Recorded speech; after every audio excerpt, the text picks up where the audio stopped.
lead to other visits. I certainly hope so.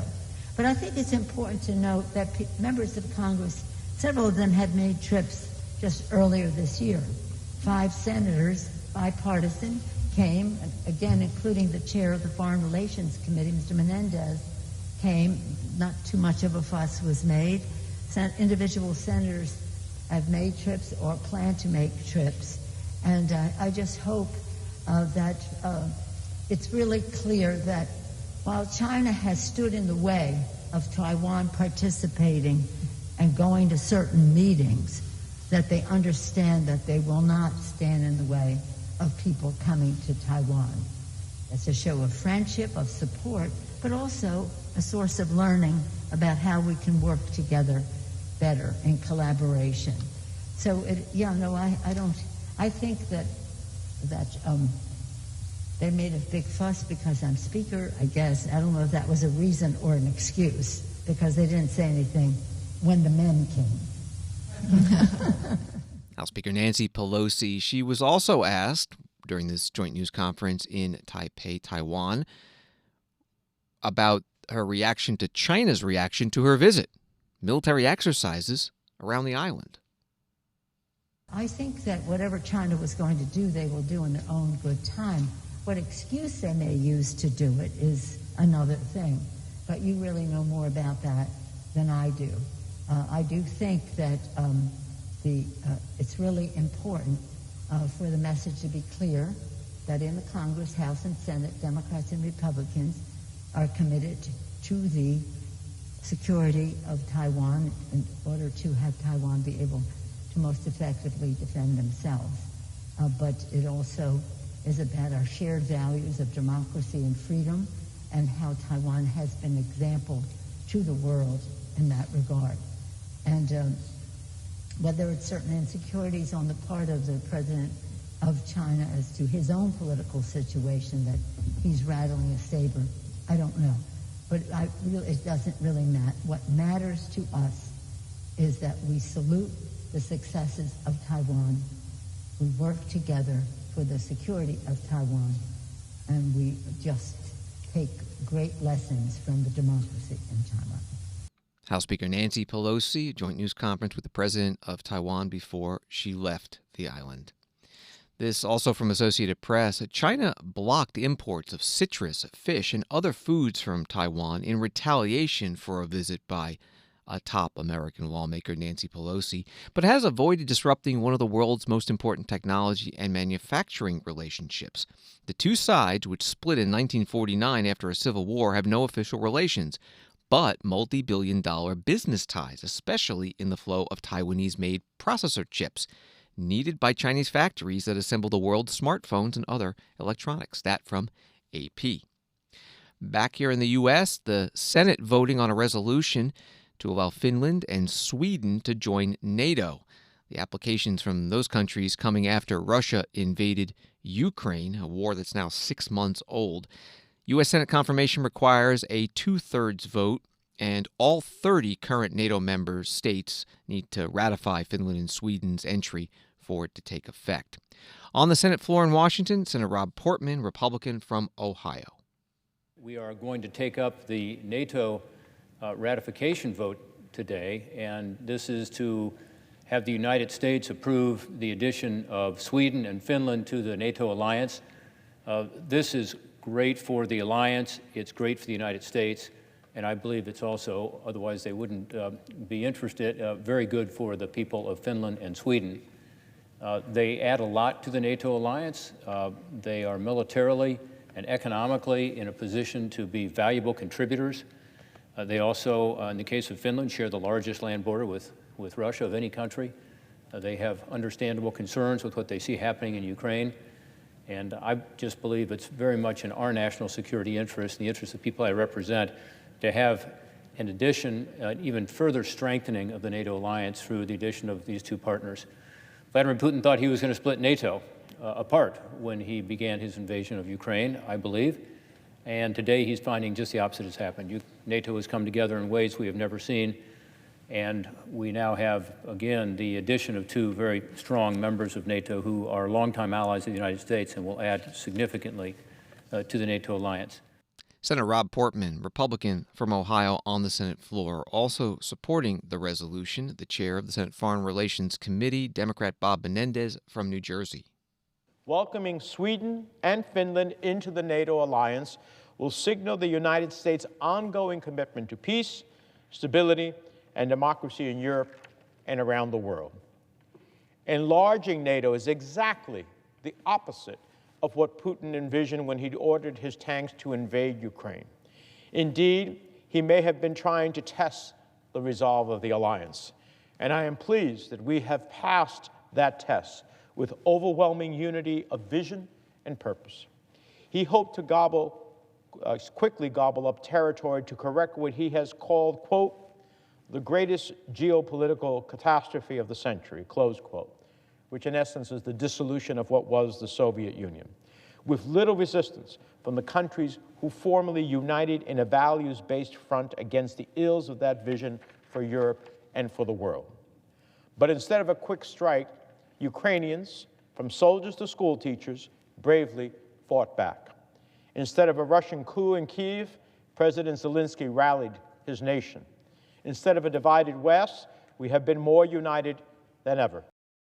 Senator Bob Menendez, Democrat from New Jersey, chair of the Foreign Relations Committee, on the Senate floor.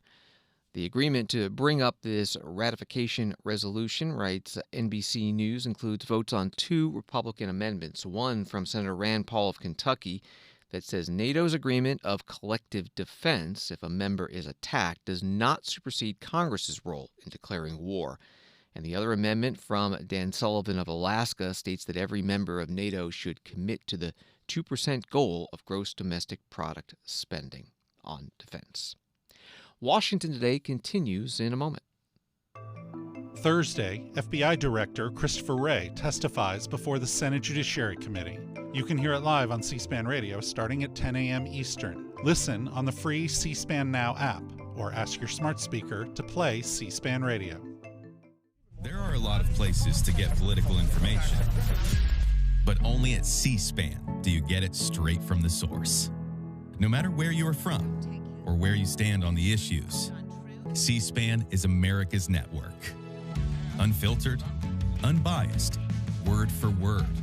If it happens here, or here, or here, or anywhere that matters, America is watching on C-SPAN, powered by cable.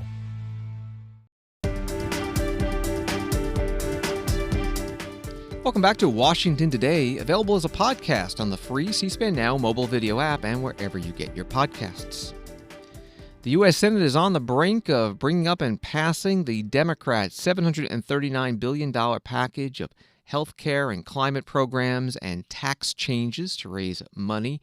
It's being done through a process that allows Democrats to pass it over Republican objections if they all stick together. Republicans, though, can force votes on amendments on just about any issue. Coming up, we'll be talking about it with a Capitol Hill reporter. First, on the Senate floor today, Majority Leader Chuck Schumer making the case for the bill.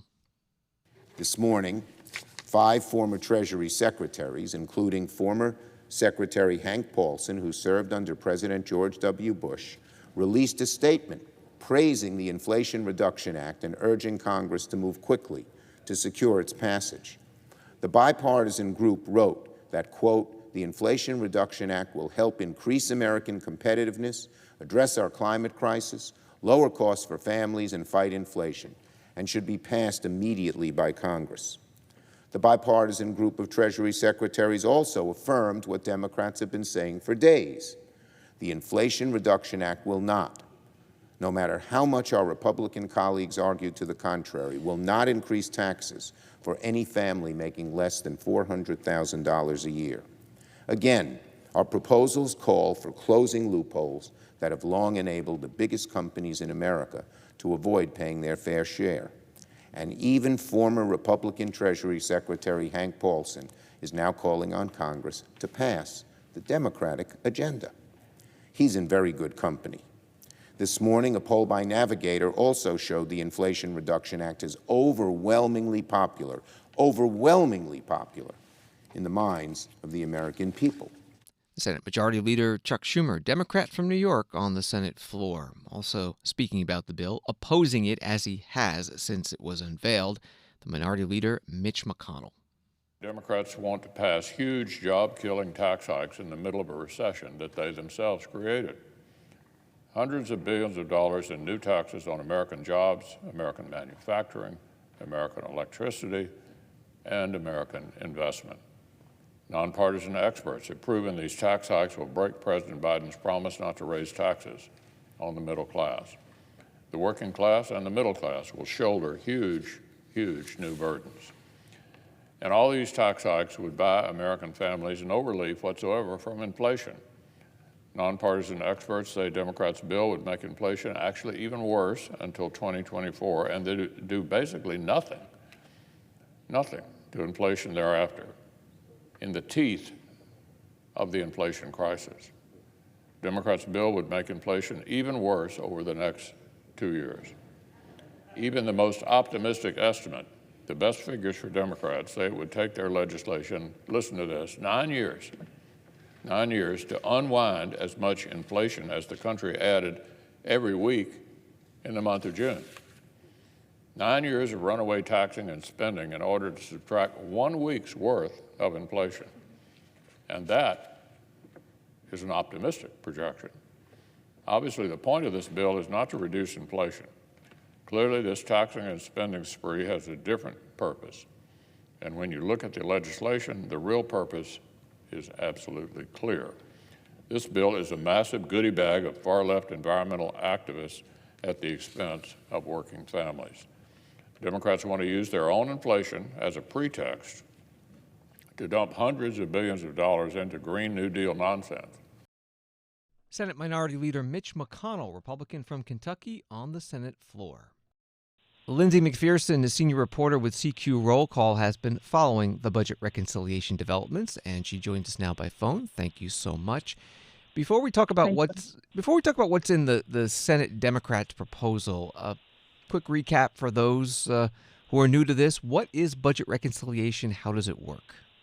So the budget reconciliation process is basically a means by which Congress can pass spending, tax, or deficit reduction bills without worrying about a Senate filibuster. Both chambers of Congress have to adopt concurrent budget resolutions, which the House and Senate did last year, laying out instructions for different committees, telling them how much they need to produce in either spending changes or tax revenue changes to meet these budget targets. And then the committees get to work writing legislation that meets that. And so it's been an arduous process of negotiations over the past year, but basically they've arrived at this bill that once they take it to the floor, as soon as later this week, will allow them to proceed without needing the typical 60 votes to overcome a filibuster. They only need a simple majority. That means they can pass this with all Democrats voting for it and without any Republican support. Republicans used budget reconciliation to pass their tax overhaul in 2017, and it's often used on big tax and spending bills. All this week, we've been waiting for news about Senator Kyrsten Sinema, Democrat from Arizona, who hasn't declared whether she'll support this or not. What's the latest there? Right. Senator Sinema has been pretty quiet.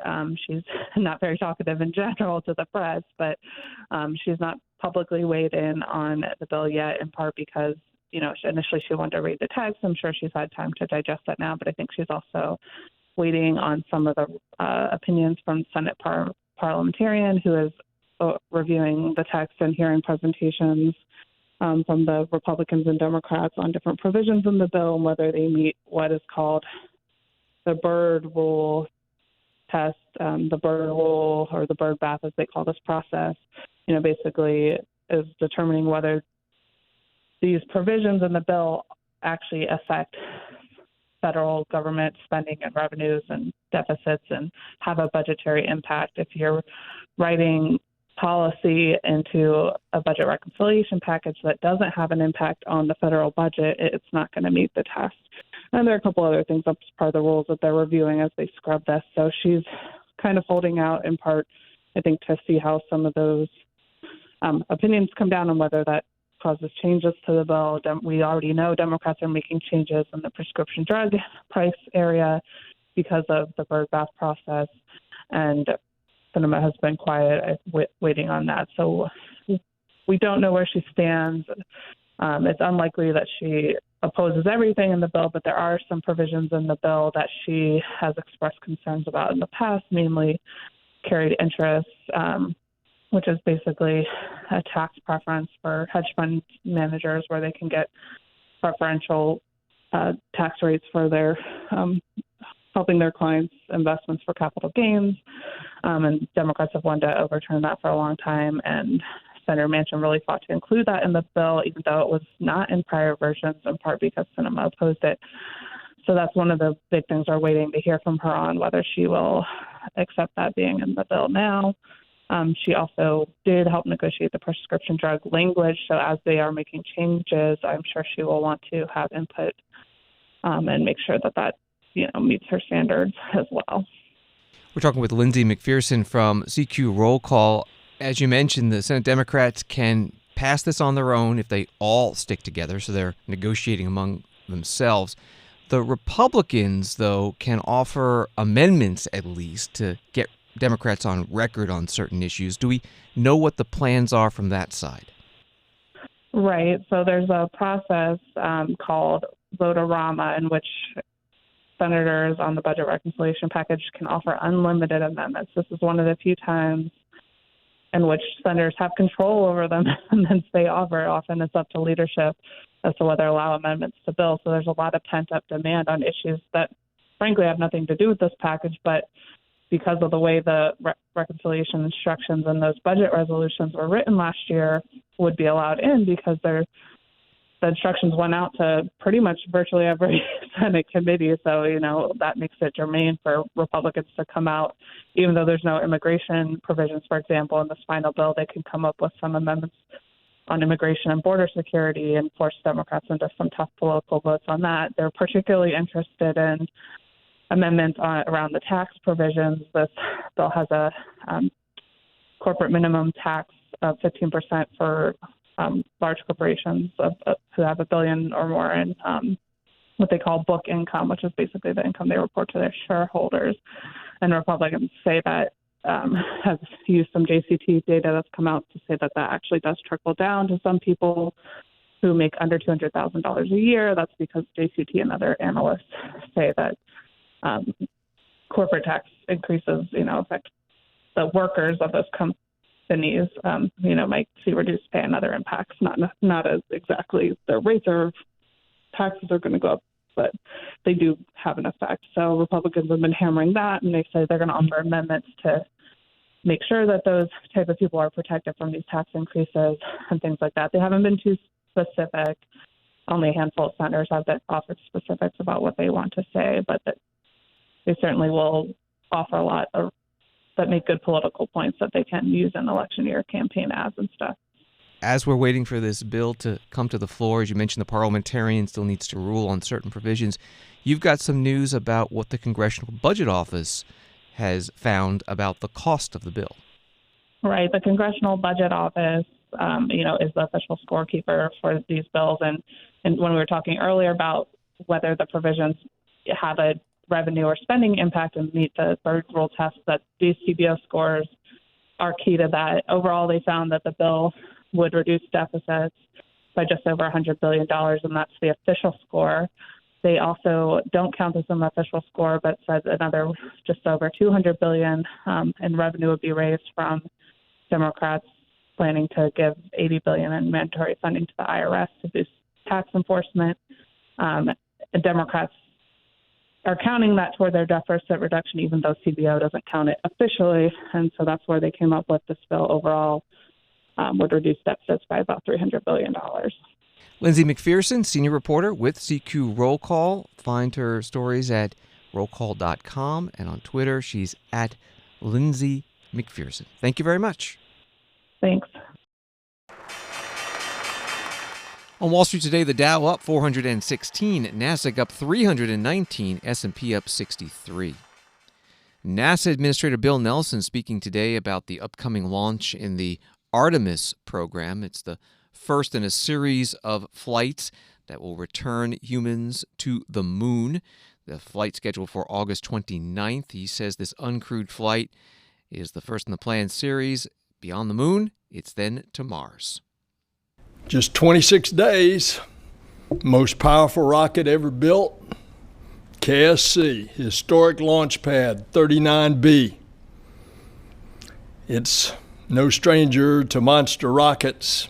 Saturn V was there, 7.6 million pounds of thrust. This baby's going to be 8.8.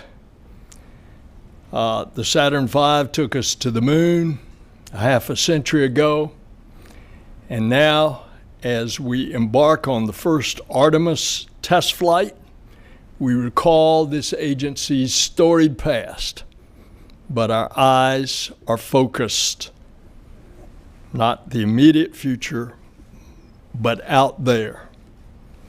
It's a future where NASA will land the first woman and the first person of color on the moon. And on these increasingly complex missions, astronauts will live and work in deep space and will develop the science and technology to send the first humans to Mars. We're going to Mars and we're going back to the moon in order to learn to live, to work, to survive. How do you keep humans alive in those hostile conditions?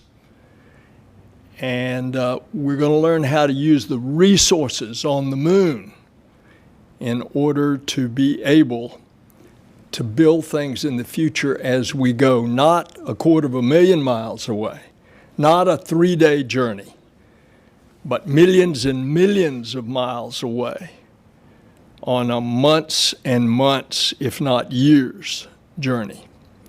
And we're going together. We're going with our commercial partners, and we're going with our international partners.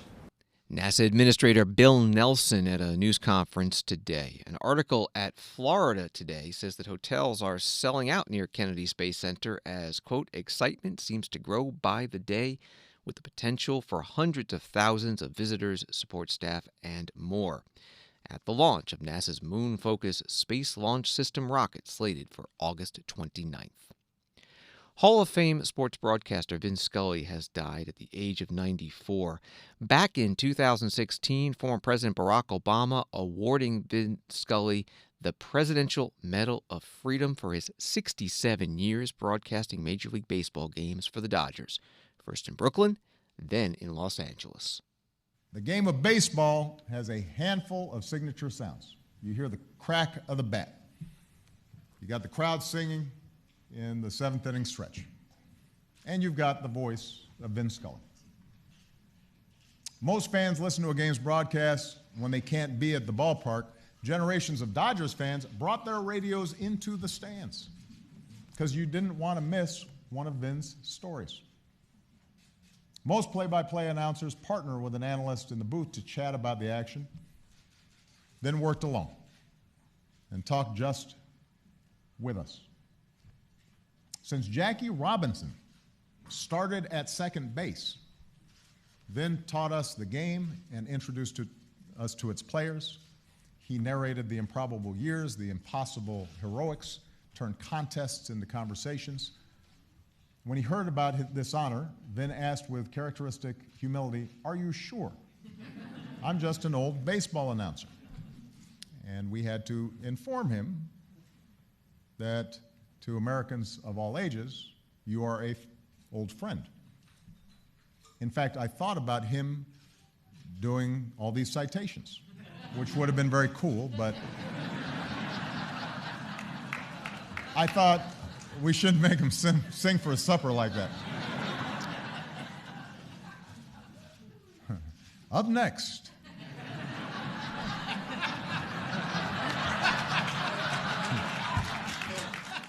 Former President Barack Obama in 2016 presenting Vin Scully and others with the Presidential Medal of Freedom. Vin Scully died Tuesday night. One of his most memorable calls during his long career was in 1974 when Hank Aaron hit home run number 715, breaking Babe Ruth's record. 1 ball and no strikes. Aaron waiting. The outfield deep and straight away. Fastball is a high drive into deep left center field. Buckner goes back to the fence. It is gone. What a marvelous moment for baseball. What a marvelous moment for Atlanta and the state of Georgia. What a marvelous moment for the country and the world. A black man is getting a standing ovation in the Deep South for breaking a record of an all-time baseball idol. Vin Scully making the call in 1974 for Hank Aaron's 715th record-breaking home run. California Governor Gavin Newsom issuing a statement on the news of Vin Scully's death. He was a master storyteller whose calls had an unparalleled musical quality that was a source of comfort for millions. Over his remarkable career, Vin consistently demonstrated the remarkable ability to improvise poetry, a true artist whose love for the game rang through every Dodgers broadcast. He was quite simply the greatest of all time and will be sorely missed, not just by his family and friends, but by millions of baseball fans. Thanks for listening to Washington Today. Subscribe to C-SPAN's evening newsletter, Word for Word, to get Washington's top stories sent to you every day. You can sign up at c-span.org/connect. Have a good night.